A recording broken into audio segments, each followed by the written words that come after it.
She just wanted to fix the door, but what he brought with the nails healed much more than wood. With trembling hands, she offered a chicken in exchange for help. The Apache accepted and returned with more supplies, seeds, toys. When they tried to expel her, he stood before her. Subscribe to the channel and discover how an act of compassion restored dignity to someone who only knew how to suffer in silence. The door of the cabin hung crooked like Irasima's tired shoulders, a woman whose name was now whispered with disdain in the conversation circles of the small village of Serra das Almas in the interior of Minas Gerais. Poor thing, she lost her mind, some said. Dangerous, that one, others murmured, making the sign of the cross. Ever since little Pedro had departed, taken by the fever that consumed his fragile body on a night when the rain battered the roofs and no one wanted to cross the muddy road to answer her cries for help, Irasima wandered like a soul without destination. Her once neatly braided hair now formed a shapeless mass, framing a face marked by time and pain. Her hands, calloused from work in the fields, now served only to feed the few skinny chickens she still possessed and to gather herbs and roots from the forest that grew around her dwelling. There she lived alone between the clay walls that once sheltered laughter and dreams, now silent as tombs. The small wood stove remained cold most days. Life went on in the village, but for her, time had stopped on that stormy night. It was on a June morning, when fog covered the mountains and the cold air cut the skin, that Irasima spotted a figure walking along the trail near her house. A man with skin darkened by the sun, straight black hair tied in a ponytail, with features that revealed his Pataxo origin. He walked with firm but silent steps, carrying a bundle of tools on his back and a machete at his waist. The watchful eyes of one who knows every secret of the forest. Raoni was his name, though she did not yet know it. The man would have walked straight past, as everyone did, had it not been for the sudden impulse that took hold of Irasima. "Sir!" she called, with a voice rough from disuse. "Can you help me?" Raoni stopped, looked at the trembling woman, and then at the disjointed door. He showed no surprise or disgust at the figure that the entire village avoided. He merely nodded with an almost imperceptible movement of his head. Irasima pointed to some chickens in the yard. "I can pay with one of them," she said, pride still alive beneath the layers of suffering. Raoni made a negative gesture with his hand. He did not want payment. He set his tools down on the beaten earth porch and began to work. He carefully removed the door, sanded the deteriorated parts, replaced the rusty hinges with others he carried in his bag. He worked in silence for hours, while Irasima observed from the threshold, suspicious like an injured animal that does not understand kindness. The house was simple but held stories in the marks on the walls. There was a height marked beside the doorframe, where a child's growth had certainly been measured. A small wooden horse lay forgotten in a corner. Raoni saw but asked nothing. Upon finishing, he tested the door several times, making sure it opened and closed without difficulty. "Now no one enters without being invited," he said with a deep and calm voice. It was his only phrase during the entire job. He made to leave, gathering his tools. "Thank you," murmured Irasima, a word long forgotten in her vocabulary. She thought she would never see that silent man again. She was wrong. The next morning, upon opening the newly repaired door, she found a small burlap sack containing manioc flour and corn seeds on the stone step. There was no note, no explanation, just the anonymous gift that could only have come from him. The following day, it was seedlings of kale and green onions, carefully wrapped in banana leaves to preserve moisture. The next, a handful of manioc and sweet potato roots. Irasima did not understand. She couldn't comprehend why someone would care about a woman whom the community itself had declared lost. But she accepted those gifts, like one who receives rain after a long drought, with initial suspicion, then with silent gratitude. On the fourth visit, Raoni brought something different, a small doll carved from cedar wood, with articulated arms and legs, the face delicately sculpted with a serene expression. He left it leaning against the window, as if observing the world outside. Irasima found the toy, and her trembling hands touched it, as if it were made of the most precious material in the world. She pressed it against her chest, while tears so long contained finally found their way down her marked face. The news spread through the village like wildfire in dry straw. Rosalina, the store owner, was the first to see the indigenous man coming out of the trail that led to Irasema's house. "She's receiving visits from a savage," she commented to Mr. Antenor, who spread it to the priest, who told Mrs. Carmina, and so the circle of gossip closed around the isolated cabin. Rowney's visits did not go unnoticed, and soon transformed into a threat in the eyes of that community which fed on fear of the different. "He must be bewitching her," they whispered, "or worse, he's being bewitched by the madwoman." The suspicion, which had always hovered over Irachema since Pedrinho's departure, now took on darker contours. It was only a matter of time until something happened, and it happened on a Sunday afternoon, when the wind blew the first dry leaves of autumn and brought in the air the harbinger of inevitable changes. A group of men led by Geronimo, owner of the largest farm in the region, approached Irasema's cabin. They carried in their eyes the determination of those who execute what they believe to be justice. "You have 3 days to get out of here," announced Geronimo, with a voice thickened by the power that money and land conferred upon him. "We don't want problems with Indians because of you." Irasema remained motionless on the threshold of the door, her fingers clutching the wooden doll she no longer let go of. "This land was my father's," she replied, with a firmness that surprised even herself. "And before him, whose was it?" questioned a voice coming from the forest. Rowney emerged from the shadows of the trees, as if the forest itself had materialized him. He was not alone. 3 other men of the Pataxo tribe accompanied him, all with their bodies painted in patterns that told stories those farmers would never understand. Geronimo's group instinctively retreated. It was one thing to intimidate a solitary woman, quite another to face men whose ancestors knew those lands long before any fence was erected. "This is none of your business, Indian," spat Geronimo, but the tremor in his voice betrayed his fear. "If this woman's peace is disturbed, it becomes my business," replied Raoni, with the tranquility of one who carries centuries of wisdom. "We'll be back in 3 days, and she should be far from here," insisted Geronimo, before signaling for his men to follow him back to the village. When they left, Irasema collapsed, her legs giving way to the weight of the confrontation. Raoni supported her before she touched the ground. It was the first time they touched, and the contact seemed to awaken something long dormant in Irasema. The sensation that she still existed, that she was still visible in someone's eyes. "Why do you help me?" she asked, her voice choked with contained emotion. "Because I too know the pain of losing a child to fever," he replied simply. It was enough for a silent understanding to be established between them. They didn't need many words. Shared pain created its own language. Raoni's companions maintained a respectful distance, but their gazes communicated solidarity. One of them, older, with graying hair and a face marked by time, observed the scene with special attention. It was Kawe, the page, shaman of the village, respected for his wisdom and connection with the ancestors. That night, for the first time in years, fire crackled in the fireplace of Irasema's cabin. The 4 Pataxo men sat around the simple table, sharing what little there was.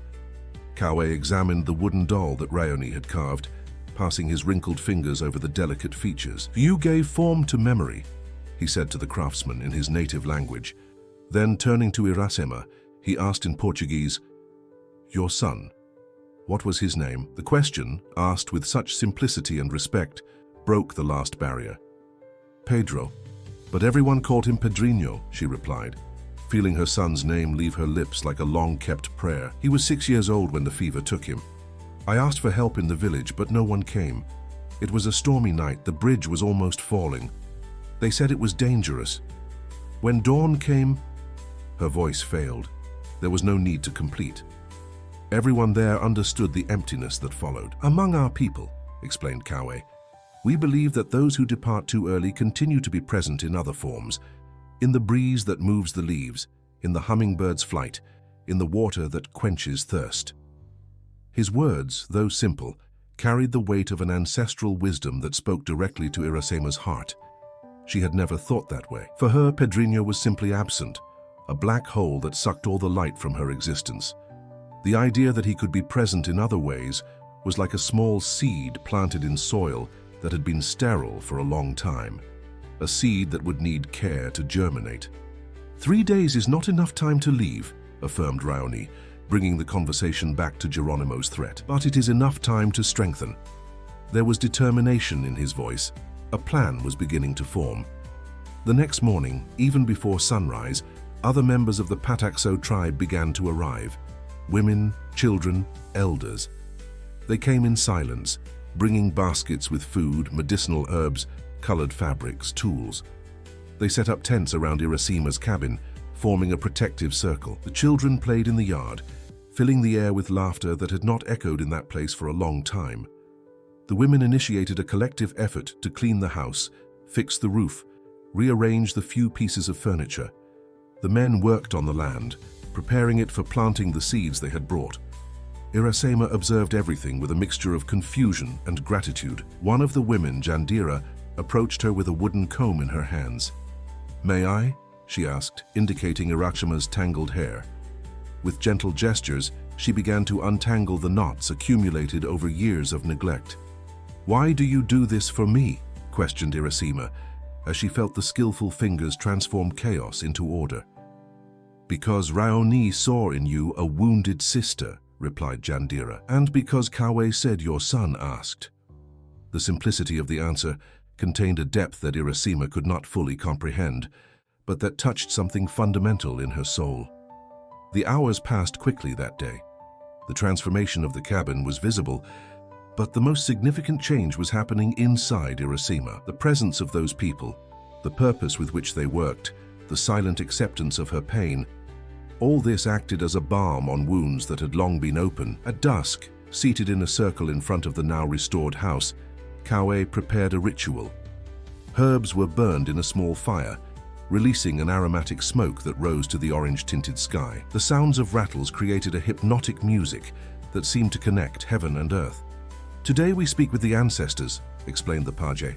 "We ask for protection for this house and for those who live in it." Irasima, seated between Raoni and Jandira, felt strangely part of that circle, as if an invisible thread connected her to each person present. The ritual continued into the night, with songs in the APACHE language that she did not understand, but whose meaning resonated in some deep place of her being. When she finally retired to sleep, in her now clean bed with new sheets, Irasima had the sensation that something had fundamentally changed. The emptiness was still there, Pedrinho's absence still hurt, but around that emptiness a new structure was beginning to form, like roots that grow around a stone, not removing it, but incorporating it into the landscape. News of the APACHE's presence quickly reached the village. Curious residents approached to the edge of the property, observing from a distance the unusual movement. Some recognized the value of the work being done. Others reinforced their prejudices in the face of the unknown. Geronimo, upon learning what had happened, gathered more men. The 3-day deadline was still in effect, but the situation had changed drastically. It was no longer an isolated woman they could intimidate, but an organized group, with roots deeper in that land than any property document could attest. The confrontation now seemed inevitable, and time ran like water between fingers. On the night of the second day, while everyone slept, Irasima rose silently. She walked to the place where Pedrinho's small room had been, now transformed into a kind of altar, with the wooden doll at the center, surrounded by wildflowers and small offerings left by the tribe's children. She knelt, and, for the first time since her son's departure, allowed herself to cry freely without shame, without reservations. The tears washed away years of contained pain, opening the way for something new that did not yet have a name, but that already pulsed in her chest with the silent force of a germinating seed. The third day dawned with the sky heavy with gray clouds, as if nature itself anticipated the tension that hung in the air. In the village, Geronimo gathered men armed with scythes, hoes, and some old revolvers. The speech was clear: "We're going to recover what is ours.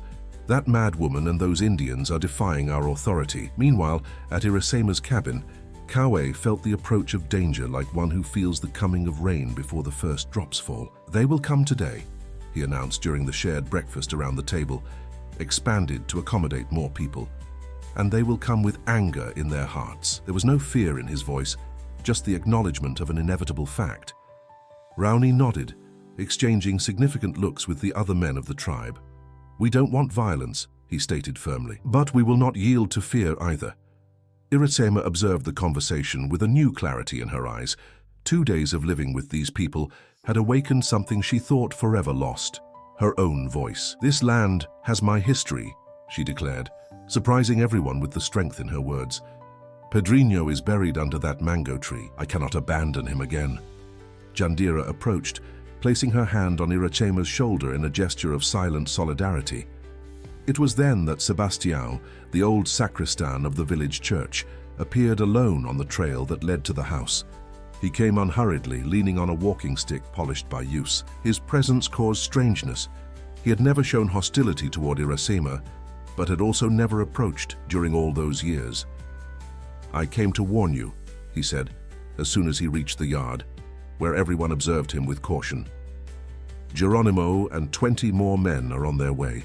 They are armed and they will not come to talk. There was a moment of heavy silence. Why do you warn us? Asked Raoni, studying the old man's wrinkled face attentively. Because I am tired of seeing injustice being called order, replied Sebastião, with the wisdom of those who have lived enough to recognize the repetition of human errors. And because I also lost a son many years ago. I know what that emptiness is like.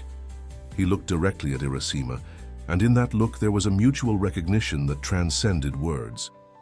How much time do we have? Questioned Kawe, always practical. An hour, maybe less, replied the sacristan. I tried to convince the priest to intervene, but he fears Geronimo more than the devil himself. The page thanked him for the information with a solemn gesture and invited Sebastião to sit with them. The old man accepted, while the Pataxos quickly organized themselves, not to flee nor to fight, but for something that Iracema still did not understand. The children and the elderly were taken inside the house. Some women began to prepare a circle of stones in front of the cabin, while others gathered specific herbs that Kawe indicated.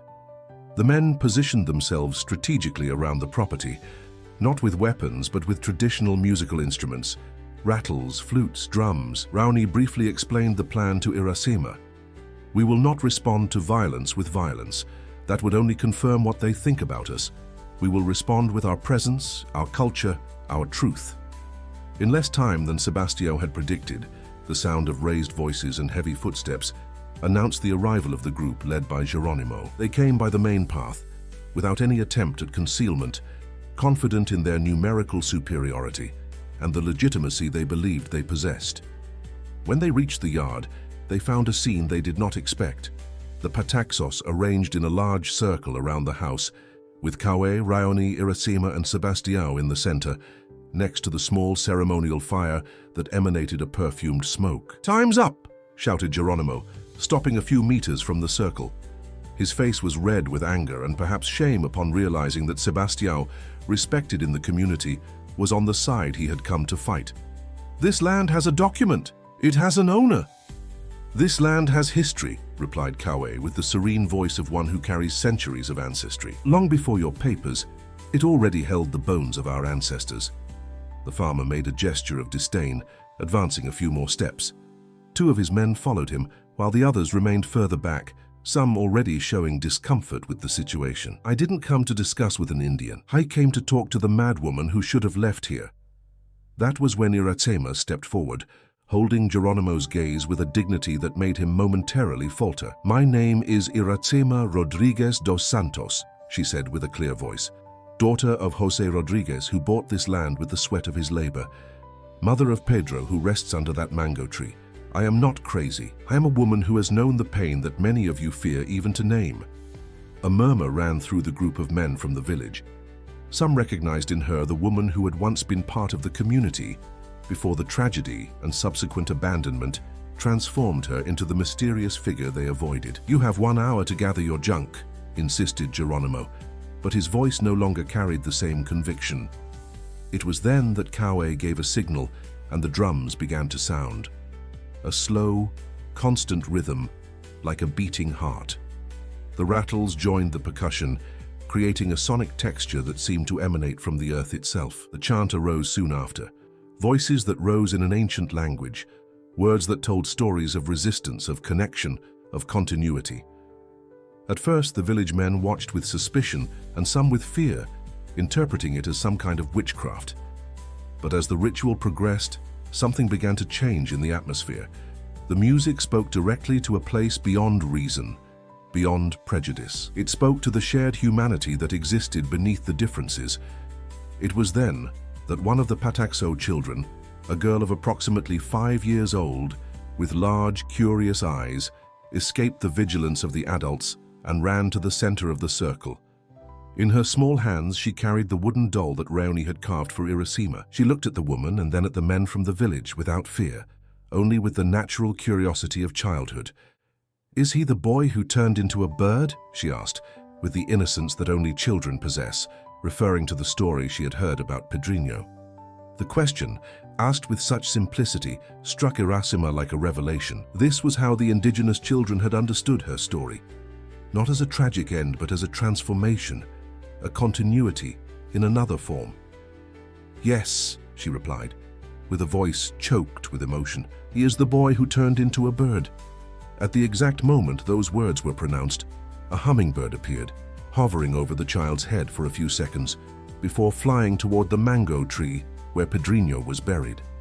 The symbolism did not go unnoticed. Some of the village men made the sign of the cross. Others lowered the tools they carried as weapons. Geronimo, realizing he was losing control of the situation, attempted one last thrust. "This is theater. You won't deceive us with your superstitions." But his words sounded empty in the face of the scene they had just witnessed. It was then that Sebastião stepped forward, leaning on his walking stick. "Geronimo," he called, with the authority his many years conferred on him. "You came here speaking in the name of the community. But look around you. The community is no longer with you." Indeed, several of the men who had accompanied the farmer were already moving away, going back along the path they had traveled. Others remained, but with their tools lowered, the initial hostility replaced by a kind of embarrassed reverence. "This isn't over," threatened Geronimo before turning his back and leaving, followed by only 3 of his most loyal henchmen. Those who stayed approached the circle hesitantly, some recognizing familiar faces among the indigenous people they saw at the fair, who occasionally provided services in the village but whom they had never really seen. Kauai invited them to join the circle, without resentment, without demands. Some accepted, sitting down timidly. Others preferred to observe from a distance but without hostility. The ritual continued, now as a celebration of the small victory, of the re-established connection, of the recognized history. Irasima looked around at that improbable meeting of worlds and felt something strange sprouting in her chest, something she had forgotten what it was called, but which she now recognized as hope. When night fell, a larger fire was lit in the center of the yard. Stories were shared around the fire, stories of loss, of new beginnings, of resistance, stories that, although different, touched on universal human experiences. Some village residents, curious about the reports of those who had returned, approached timidly. Among them was Dona Matilde, the midwife who had brought Pedrinho into the world and who, by irony of fate, had been traveling on the night the fever took him. "Irasima," called the old midwife with tears in her eyes, "forgive us for having failed you." The embrace that followed was like the suture of an old wound, painful, necessary, healing. The night advanced, and with it, a silent transformation was happening. Not just in the relationship between those people, but inside Irasima. The emptiness was still there, it would always be, but now there was something more around it. Something alive and pulsating that made it possible to move forward. Under the starlight and lulled by the sound of drums, Irasima finally allowed herself to dance. Hesitant movements at first, then freer, as if each step reconnected her with a forgotten part of herself. The child who had brought the doll danced at her side, laughing with the abandon that only childhood knows, and for a brief moment, Irasima could see, in that girl's joy, a reflection of what Pedrinho would have been. The weeks that followed brought changes that no one could have predicted. On that night of confrontation, transformed into celebration, the presence of the Petaxos was no longer seen as an invasion, but as a return.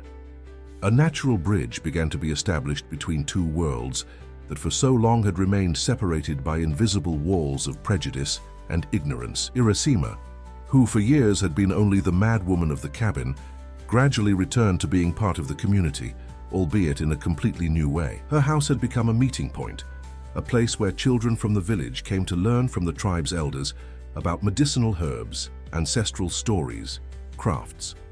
The small garden that Raoni had started now flourished under the shared care of indigenous hands and caboclo hands.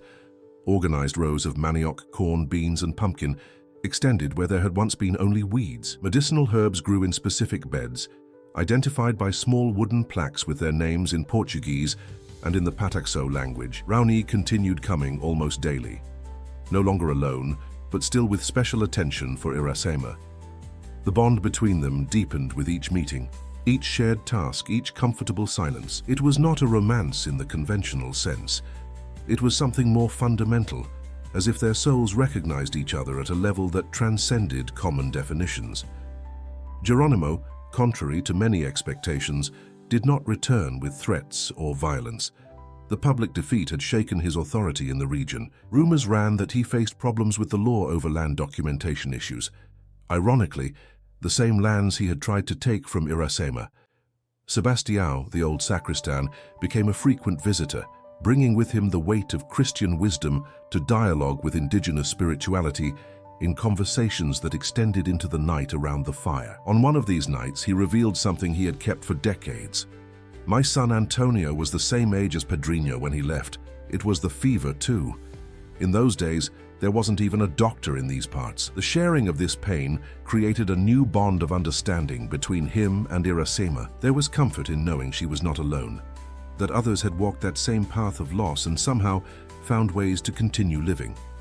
The deepest transformation, however, was happening inside Iracema.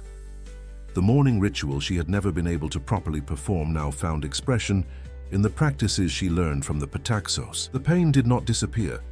It would never disappear completely, but it transformed into something she could carry without being crushed by its weight. On a particularly significant afternoon, Kawe conducted a special ceremony by the mango tree where Pedrinho rested. It was not a farewell ritual, but one of reconnection. "Those who leave never leave us completely," explained the Paje, as he prepared a mixture of herbs to burn. "They just change the way they inhabit our lives." Iracema, dressed in ritual clothes borrowed from Jandira, and with her face painted in patterns that symbolized transformation, knelt before the small mound of earth. In her hands, she held the wooden doll and seeds of yellow ipe. "These seeds," said Kawe, "will grow here, and one day their golden flowers will cover this place like a mantle of light. Each flower, a smile from him to you." The ceremony proceeded with songs, dances, and offerings. Villagers joined the indigenous people, witnessing the moment with respect and in many cases with their own tears. Some brought small mementos of their own departed loved ones, creating a collective altar of memory and continuity. At the end of the ritual, when Iracema planted the IPA seeds and covered the wooden doll with fresh earth, something completed itself within her. It was not a definitive goodbye, but a recognition of a more complex truth about life and death, about presence and absence. "He will always be here," she murmured, touching her own chest. "But now he will also be there," she completed, pointing to the sky, to the trees, to the river that ran behind the property. 3 months after that first confrontation that had changed everything, an important meeting took place in the small village church. The priest, who had initially remained distant from the situation, now recognized the need to formalize the new reality that was forming. Representatives of the Pataxo tribe, led by Kawe and Raoni, sat in the front pews, side by side with local authorities. Iracema was among them, no longer as a marginalized figure but as a living bridge between the two worlds. The topic was the creation of a community school on Iracema's land, a space where traditional indigenous knowledge and formal education could coexist and mutually enrich each other. The children of the village and those of the tribe would learn together, growing with an understanding of the world that few of their parents had the opportunity to develop. "My land is not large," said Iracema when given the floor, "but it is enough to plant a future." The simplicity of her statement contained all the depth of the transformation that had occurred, not just in the physical space, but in the way that community perceived itself and related to its own history. The proposal was approved unanimously. Work would begin the following week, with a joint effort to build the first school building. While the formalities were being finalized and people talked animatedly about future plans, Iracema moved away a bit, going out to the small church porch. The sun was beginning to set, tinting the horizon orange and gold. Raoni found her there, contemplating the landscape. "What are you thinking about?" he asked, leaning on the same railing. "About how life takes turns," she replied, with a smile that carried both the wisdom of pain and gratitude for rebirth. Pedrinho would have loved this school. He will love it, corrected Raoni gently. From where he is, he will continue to see and participate through the children who will learn there. Irasema nodded, understanding the depth of this truth that would have been incomprehensible to her before.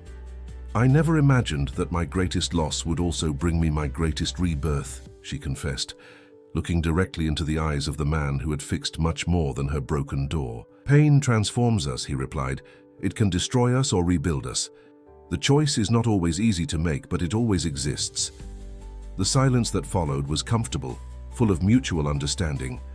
They were interrupted by a small group coming out of the church.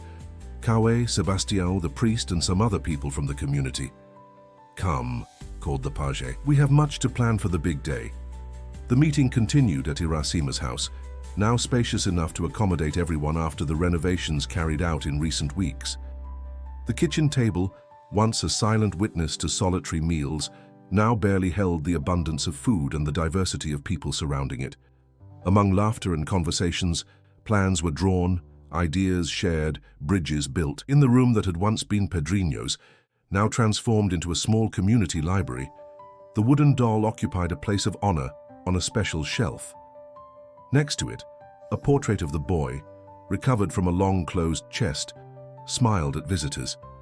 It was no longer a space of painful absence but of transformed presence. On the morning of the school's inauguration, 6 months after that decisive day when Raoni had fixed the fallen door, Irasema's yard was unrecognizable. Colorful flags fluttered in the wind. Long tables arranged under the trees supported a feast of traditional foods, both indigenous and local cuisine. Children ran everywhere, their laughter mixing with the sound of flutes and drums. The main school building, a circular construction that blended traditional indigenous techniques with modern materials, was decorated with drawings made by future students, representing the union between cultures.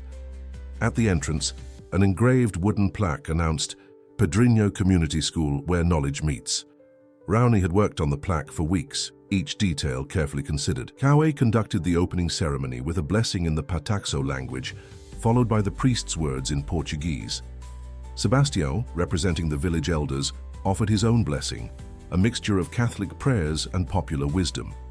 When it came time for Irasema to speak, there was a moment of expectant silence. She, who for so long had been silenced by pain and isolation, now found herself before the entire community as a symbol of a new possibility. "This place," she began, with a clear and firm voice, "is born from the greatest pain and the greatest hope I have ever known. It is born from absence that transforms into presence, from an end that becomes a beginning."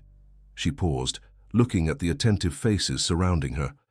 Pedrinho did not grow up to attend a school, but now, somehow, he will be present in every child who learns here, in every plant that grows in these gardens, in every story that is told within these walls.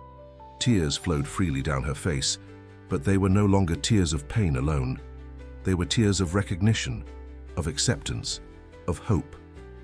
"I thank each one of you who helped transform a broken cabin into a meeting place, a broken woman into someone who can again offer something to the world."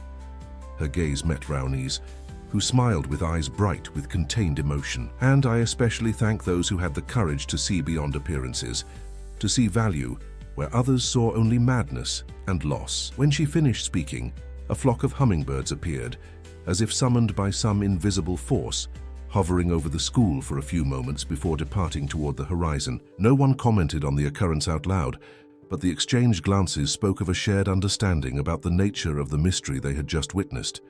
The celebration continued throughout the day and into the night. Under the stars, around the great fire, stories were shared. Stories of loss and finding, of pain and healing, of separation and union. Irasema, seated between Raoni and Jandira, with a sleeping Pataxo child in her lap, watched the dancing flames and felt a fullness she never believed possible again. The emptiness left by Pedrinho would always be there, an integral part of who she was. But now that emptiness had also become a space of possibility, of connection, of continuity. The pain had not disappeared. It had transformed into something greater, something that could accommodate not only her own suffering, but also that of others. The door that once hung broken, like the tired shoulders of one who had lost everything, now open to a world of possibilities that not even the most terrible of losses could completely eliminate. And that is how Irasima relearned to exist, one repair, one seed, one silence of acceptance at a time. Just as Irasima found her way through pain and built something new and meaningful, you too can create your own stories of transformation. If this narrative touched your heart, don't keep that feeling just for yourself. Share it, leave your like and subscribe so that together we can continue weaving stories that, like IPA seeds, can bloom in unexpected places.